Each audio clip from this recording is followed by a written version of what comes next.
Who killed Gary? Okay.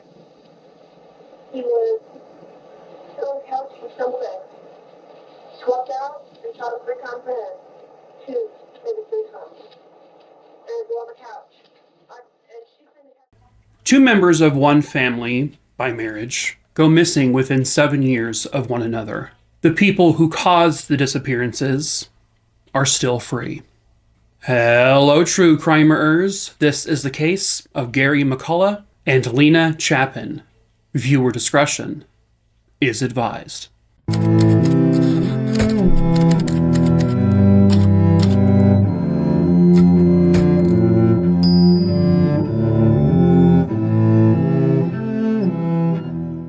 Gary McCullough was born on April 10th, 1965, and at the time of this story, he lives in Cassville, Missouri. Gary was married to a woman at the time named Sandra Klemp. She would go by Sandy. Sandy had 6 children from previous marriages, all girls. Her marriage to Gary was her 3rd official marriage, but Sandy was known to date a lot of men. So Sandy would basically bounce around from house to house depending on who she was dating at the time. And according to her daughters' names, by the way, are Brandy, Lena, Robin, Jeannie, Rachel, and Rosie. But yeah, basically Sandy really wouldn't be in a relationship for really any longer than like maybe 2 years at most. It was lucky to get to 3 years. And basically because of all of that, Sandy's daughters would later recall that they usually lived a pretty poor lifestyle. They never really seemed to have a lot of money. That the family basically always struggled, and Sandy was never home because she was always working, trying to find ways to support the girls. It kind of sounds like Sandy's plan was to find the right guy who maybe made enough money to support all of them, but that just never seemed to really happen, I guess. In terms of her daughters, Lena was the 2nd oldest, but all of the sisters would later say that Lena was basically like the boss of the sisters. She was kind of in charge, if you will. She was almost considered second in charge in the household. With there being 6 sisters, there's always going to be fights, and, you know, there would always be little rifts amongst the group, but they all still loved each other very, very much. They all got along for the most part.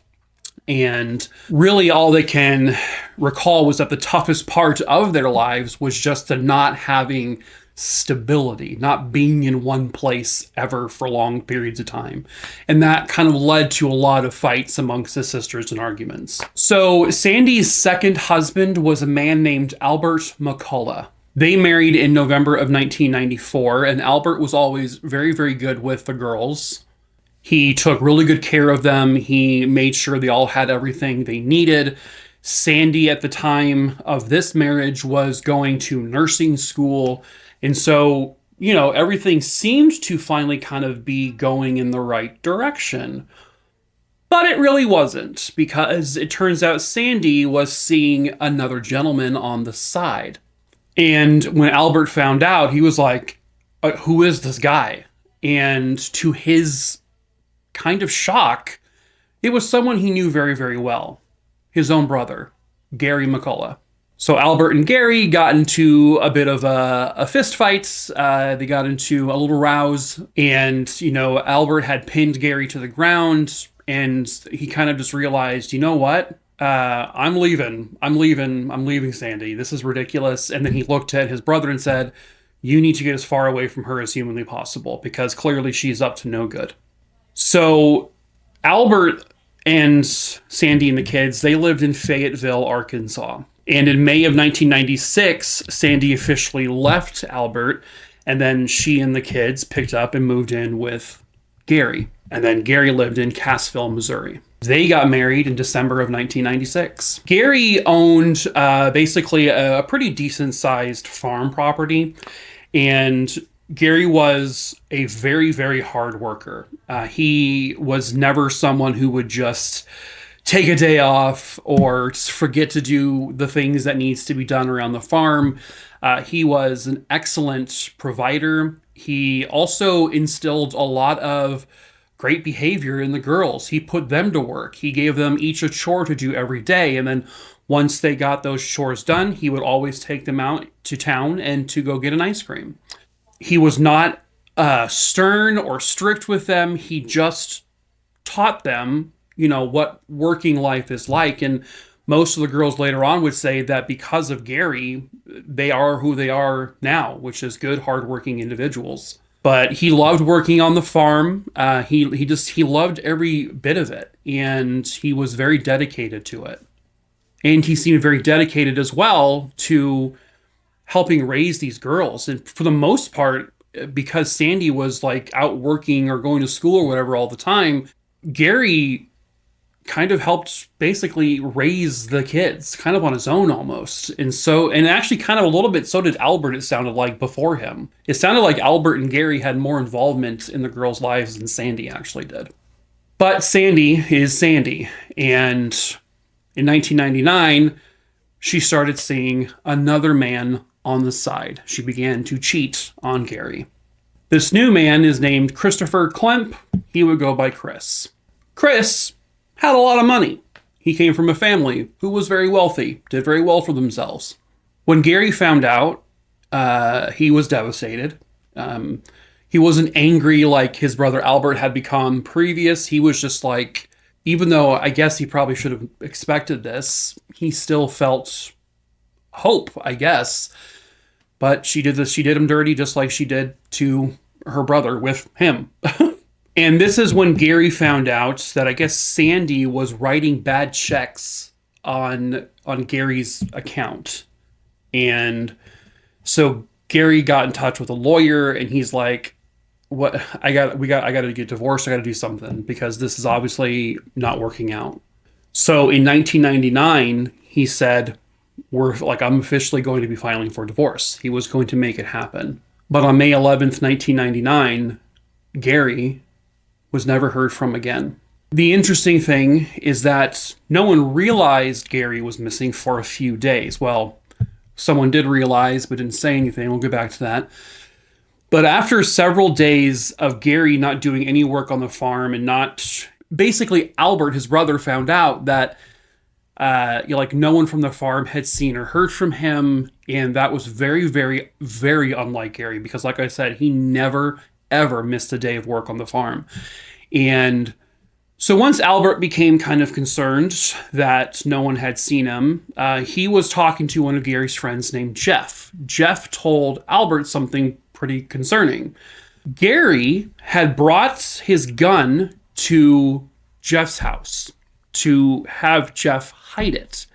The reason why is because a couple of days prior to him doing this, Sandy took that gun, put it against Gary's abdomen, and pulled the trigger.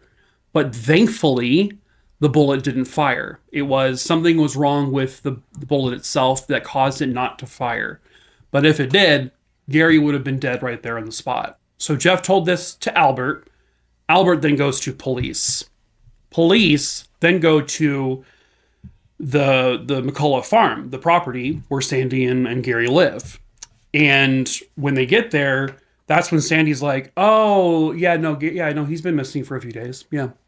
Like, she knew it, but didn't say a thing about it. Didn't tell Albert, didn't tell anyone in the family, didn't tell police, nothing, but she knew it. She told police, "I've been meaning to call you guys about it, but yeah, no, Gary was like, he was supposed to go to Diamond, Missouri a couple of days ago, and he was going there to buy some roosters, but he just never got back home." And it's just like, I guess I lost track of time. I just forgot to tell you guys that he hasn't been here. Okay, Sandy, okay. Police had to convince her to report him missing. And finally, she begrudgingly said, "Okay, fine, whatever. Whatever, yeah. We'll file the report." May 14th, police found Gary's truck, and it was just sort of abandoned on just the side of a road. But there really wasn't any evidence in the truck. at all. Nothing to indicate foul play, nothing to indicate anything. But police did get a warrant to search the house where Gary and Sandy lived. And Sandy was really pissed about that. She did not want them in there. But they had a warrant, so they did. What was interesting was that none of Gary's belongings were in the house. They all seemed to be gone. His clothing, everything he owned on his own was just gone. But then they also found a checkbook belonging to a man that I talked about earlier named Christopher Klemp. Well, it turns out that Christopher Klemp, just 2 days after Gary went missing, he moved in to Gary's house with Sandy and the girls. And that's a little odd, don't you think, Sandy? A detective just said, listen, Sandy, I want you to take a lie detector test. Take a polygraph for me just so we can rule you out of any wrongdoing. She looked him in the eye and said this: you find a body, I'll take a polygraph. That sounded like a, guess what? You're never going to find the body, so I'm never taking a polygraph.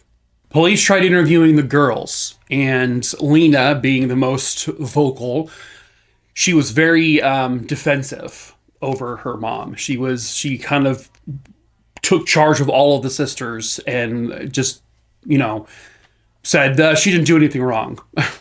One of the sisters, Robin, would later tell people that Lena had told all of them to mind your business and everything will be fine. Lena had also told all of the sisters, don't tell police about anything about how Gary went missing, and then we'll be fine. Another sister would later recall that the day that Gary would have gone missing, the girls got home from school, and when they went to open the door, Sandy said, no, you guys stay out. And she told them some lie. She said, oh, there's a cat that had kittens in the field. Can you go see if you can find those kittens, just to get them away from the house?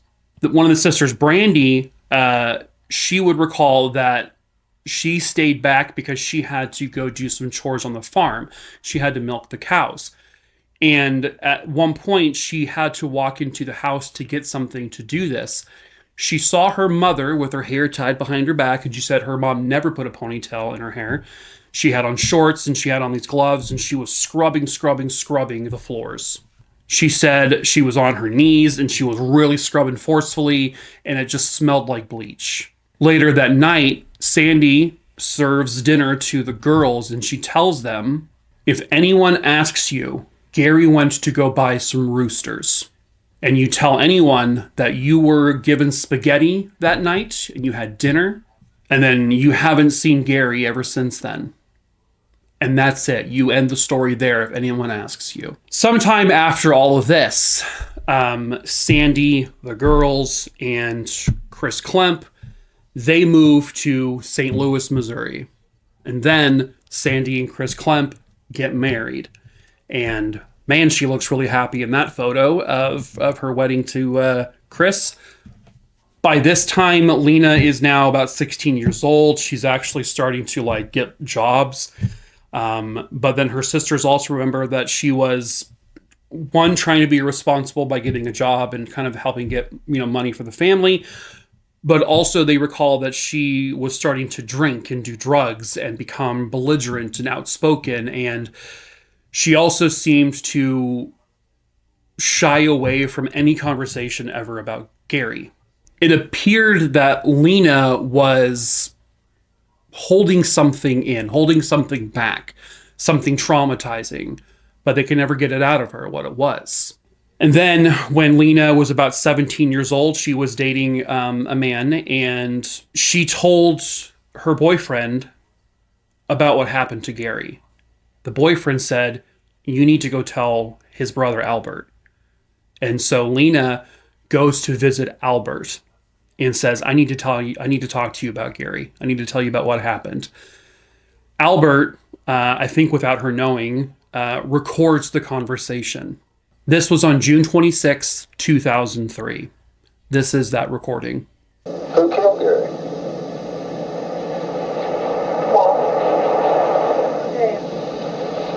He was still on the couch in some way.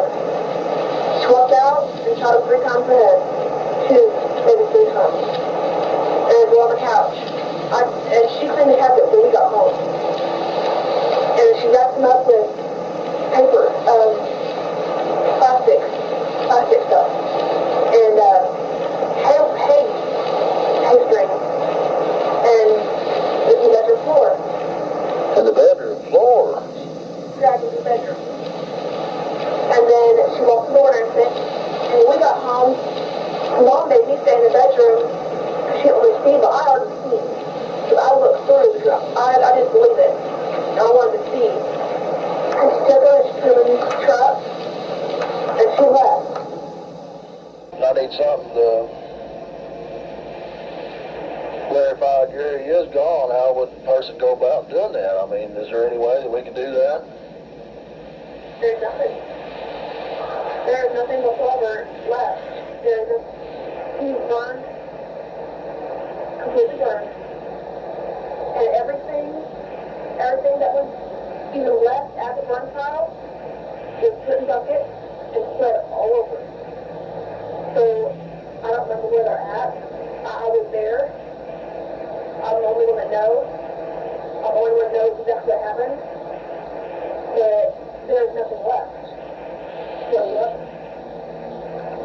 I hurt my fingers. But the tip of my fingers sticking out after the bones.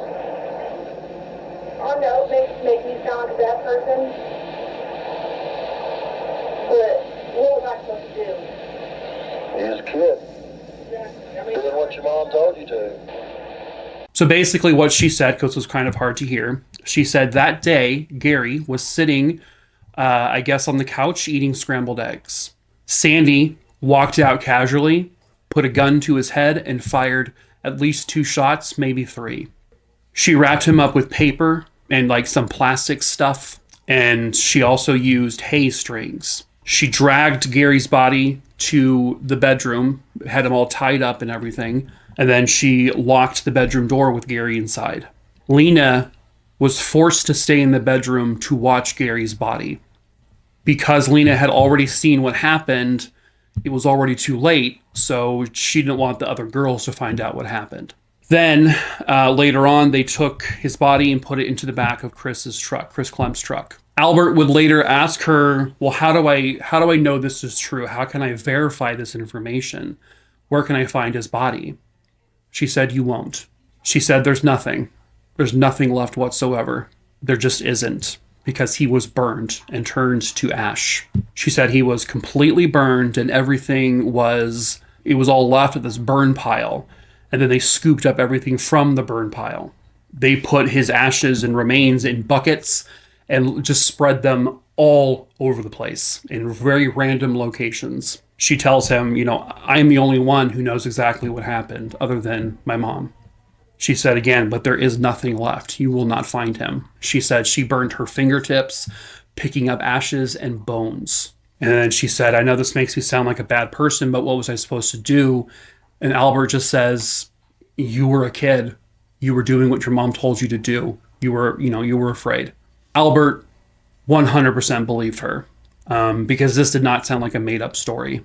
And there was no reason for Lena to just suddenly come forward to Albert and say all this. And then eventually, Lena told some of her sisters the same story.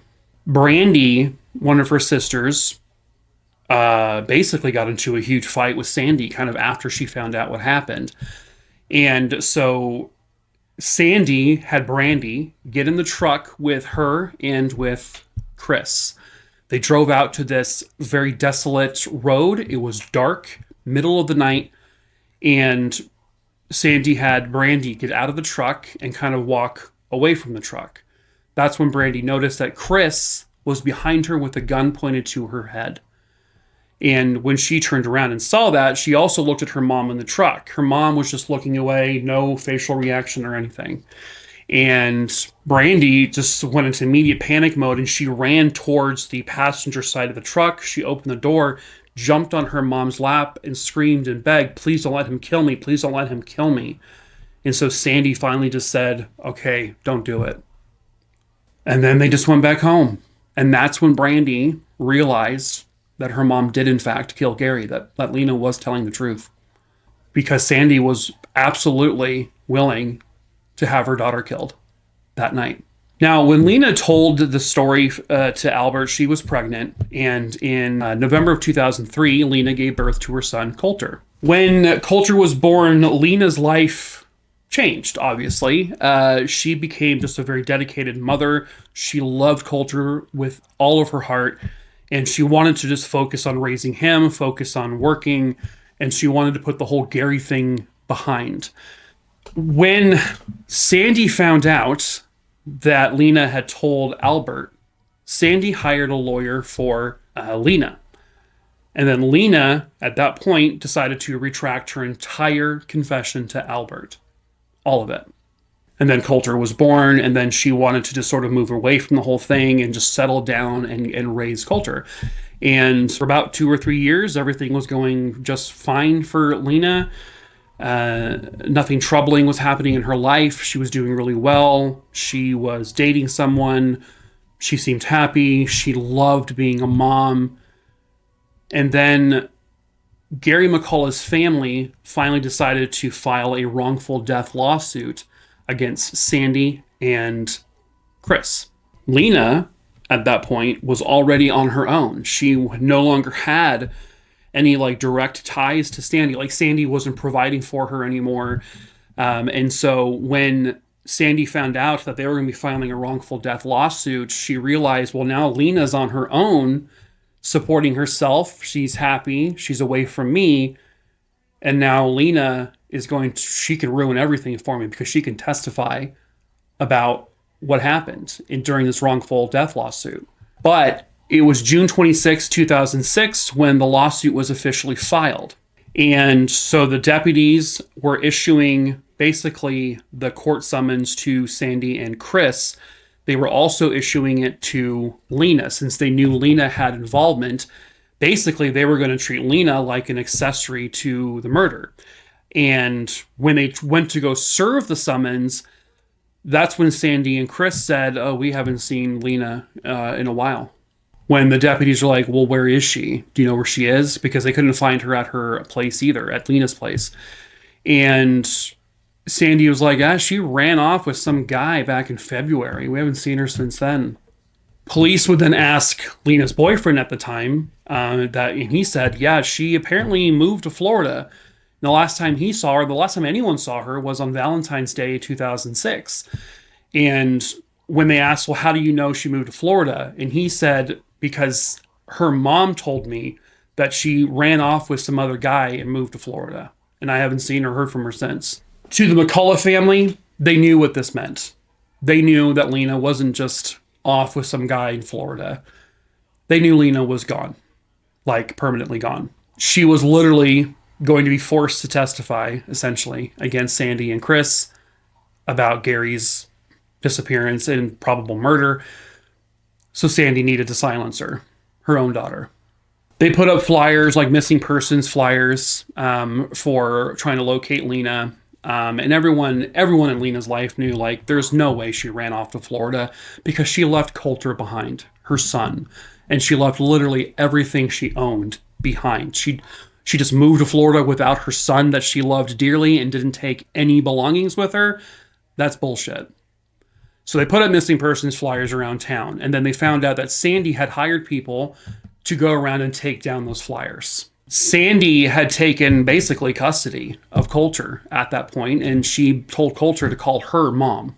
And it turned out that when Coulter was born, given the fact that he was a boy and, Sandy never had a boy, she became very possessive of him. She seemed to really want to take control of Coulter from the moment he was born. But Lena was trying to separate herself, from Sandy. But because Lena is now missing, where no one can find her or get a hold of her, they weren't able to use the recording that Albert had of, Lena confessing, because Lena wouldn't be there to actually testify. So, thankfully, Lena had told her sisters. So a couple of her own sisters would testify at the wrongful death trial about exactly what Lena said happened. And the story was identical to what she had told Albert. It was the same thing. So And it was a very detailed story, a lot of information.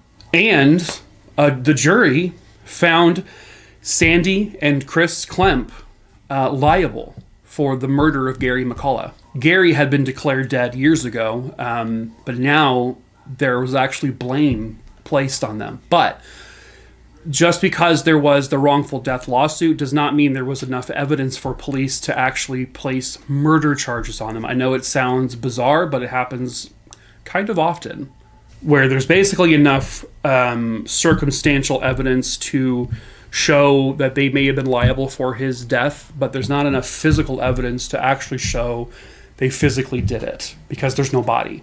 There's no body, and there was no blood evidence. There was no DNA anywhere. There was no hair samples or anything like that. They had nothing. They still don't.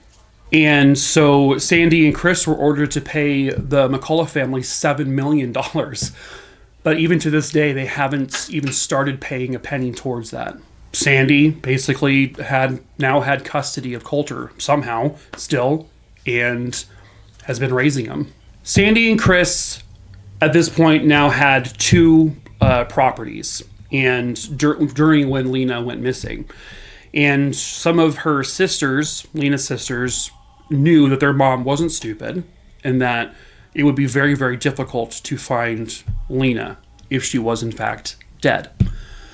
I guess one of the properties had then been sold, but then one of the sisters heard Sandy say that Sandy had buried the family dog at one of these new properties. But they thought that was weird because they also remember Sandy saying, when the dog died, that they buried the dog at the old property, not any of these new ones. And they thought that was strange enough that maybe Sandy made some sort of Freudian slip. Maybe she accidentally said something, and that maybe is where Lena is buried.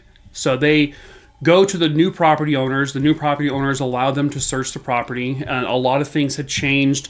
There was supposedly a well on that property that one of the sisters remembers, but now that well is completely gone, so they think Sandy filled it up. They had experts come in with those ground-penetrating radar things and trying to search for any kind of human remains.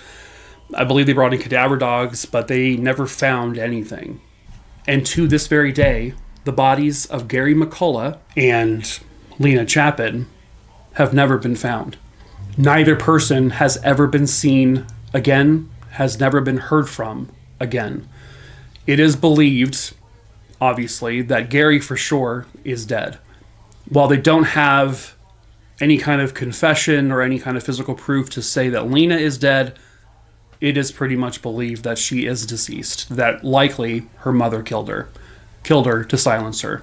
And now Sandy and Chris Klemp, they're just out there scot-free. Sandy and Chris divorced in 2014. It's believed that Sandy married a new man with the last name Wink, but both have never been charged with anything to do with the disappearance of Gary or Lena. And even though they were found liable for their deaths in a wrongful death lawsuit, neither of them has faced the ultimate punishment. I think it's pretty obvious that both individuals were murdered, and both were murdered by Sandy and Chris. But unfortunately, the law is still the law, and you need bodies for the most part, or you need evidence of a bloody crime scene to prove that either individual is actually dead. And the only person who probably knew, other than the actual killers, Lena, is also now gone. But someone somewhere out there has got to know the truth, right? These people love to talk. People love to brag. Someone has to know. Sandy or Chris had to have slipped at one point and said where they could find either of the remains. Lena did say that Gary was burned to ash and dumped everywhere.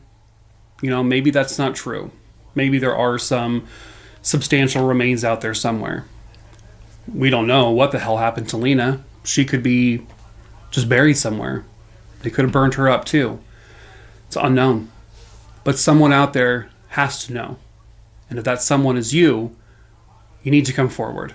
If you have any information about the disappearances of Gary McCullough and Lena Chapin and or their murders, please contact the Barry County Sheriff's Department at 417-847-6556. Gary and Lena deserve their justice. Gary and Lena deserve to be laid to rest. Their families deserve the closure. But that is it for this case, True Crime Maroonies. I hope you found it interesting. As usual, if you have tripped, fallen, and stumbled your way into this video, ya klutz. Hi, I'm Mike. I tell true crime stories here on YouTube. Obviously, doy. I also tell true crime stories over on TikTok, so please subscribe to me here, give this video a like so it gets pushed out to the universe, and then follow me on my other socials. All of that's in the link tree in the description below. If there's a case you want me to cover, please email me. The email is listed below. Just email me the name of the person, where it happened, when it happened, and I will eventually add it to my list. I choose the cases I cover at random, so it will be covered eventually. I just can't tell you when. Next, if you want to support me in any way, we do sell merch. We sell t-shirts and hoodies and stuff like that. We ship all over this great world, internationally. Also, in the link tree, below skis. Again, with the skis. Mike, stop it. Okay. If you have a Discord account and you want to join my Discord server, please be over the age of 18 or you will be kicked out of there, alright? Great, but it's also linked in the link tree below. It's a very quiet and chill Discord, just a chill place to hang out and chat. But that is it for this video, True Crime Maroony Doony Ding Dongs. Until the next case, I shall see... I don't know why I did that. Who am I? Did I just knock my own conscience out of my body? Huh? Alright, my name is Fruit Loop McGee, and this has been Government Talk with Cheese. I need to see a doctor immediately.